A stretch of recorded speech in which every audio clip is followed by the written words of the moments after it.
Olá pessoal, a aula de hoje, como vocês sabem, será sobre um esporte de parede. Então, em aulas anteriores, estudamos sobre os esportes de rede e parede, falamos sobre o voleibol, que é um esporte de rede, e vocês ficaram com dúvida sobre os esportes de parede. E na aula de hoje, então, eu resolvi trazer um esporte de parede, que é o squash. Inicialmente, começaremos com a história do squash.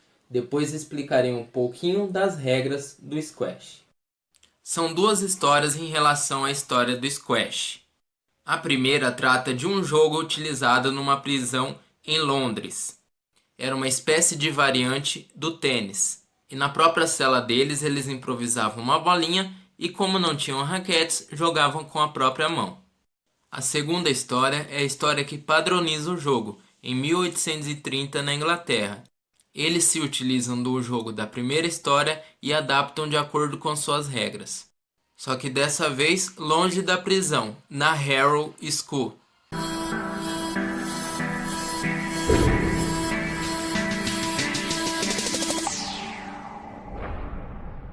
Então, pessoal, a respeito das regras, o squash é um esporte que utiliza raquetes e uma bolinha. Essa bolinha pode ser tanto branca quanto preta. Esse esporte pode ser jogado tanto na forma simples, ou seja, individual, quanto em duplas. Pelo fato de ele ser um esporte de parede, utilizam-se 4 paredes, sendo 3 paredes comuns de concreto e a parede de trás tem que ser obrigatoriamente de vidro. Nessa imagem temos a área de jogo do squash. Essa área circulada é a caixa de serviço, ou também o quadrante. A bola não pode acertar nem na lata e nem acima da linha frontal. Por fim, temos as paredes laterais, que ficam dos dois lados da área de jogo. A bola pode bater nessas paredes normalmente. O jogo inicia através de um saque, que deve ser feito na diagonal para o seu oponente pegar. A bolinha deve tocar o quadrante do seu adversário. Além disso, para você realizar o saque, você deve estar com pelo menos um dos pés no seu quadrante. Enquanto o mesmo atleta estiver sacando e realizando os pontos de forma seguida, ele alterna os lados do saque. Por exemplo, ele começa do lado direito, fez o ponto, ele vai sacar do lado esquerdo. Fez do lado esquerdo, vai do lado direito. E assim por diante. Na hora que ele errar, e depois quando ele voltar a fazer o ponto novamente, ele terá direito a escolher de qual lado ele quer sacar. Mas enquanto ele estiver sacando, ele deve alternar os lados, a não ser que perca o ponto. Para ficar mais fácil, separei algumas situações que fazem o jogador perder o ponto. Ao rebater a bola ou realizar o saque, a bola tem que bater na parede frontal. Não pode bater no chão e ir em direção à parede frontal. Caso isso aconteça, o atleta perde o ponto. Deixar a bola quicar mais de uma vez também é um erro que faz o atleta perder o ponto.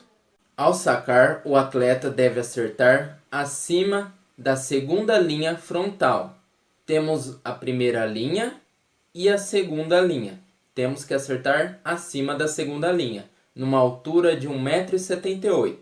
Também não pode acertar no saque nas latas nem nas laterais. Durante a jogada, também não é permitido acertar abaixo da primeira linha frontal, ou seja, acertando na direção da lata. A raquete também não pode atingir a bola mais do que uma vez. Caso isso aconteça, o atleta perde o ponto. Caso a bolinha não bata na raquete, bata em alguma parte do corpo ou algum acessório ou roupa, também você perde o ponto. Temos ainda os casos das interferências, que pode ser através do let ou stroke.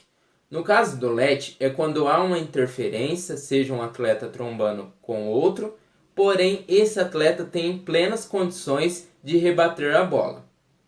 Já no stroke, é quando um atleta impede o outro de acertar a bola de propósito. No primeiro caso, é realizado o saque novamente. Já no segundo do Struck, o ponto vai para o adversário. Já a pontuação é realizada, em sua grande maioria, pelo sistema de pars, que vai até 11 pontos. Toda vez que o atleta atinge os 11 pontos, ele ganha um game. O jogo pode ter até 5 games. O atleta que conseguir 3 games primeiro, logicamente será o vencedor. Caso fique empatado em 10-10, os atletas irão disputar mais 2 pontos. Quem fizer 2 pontos de diferença primeiro será o vencedor do game.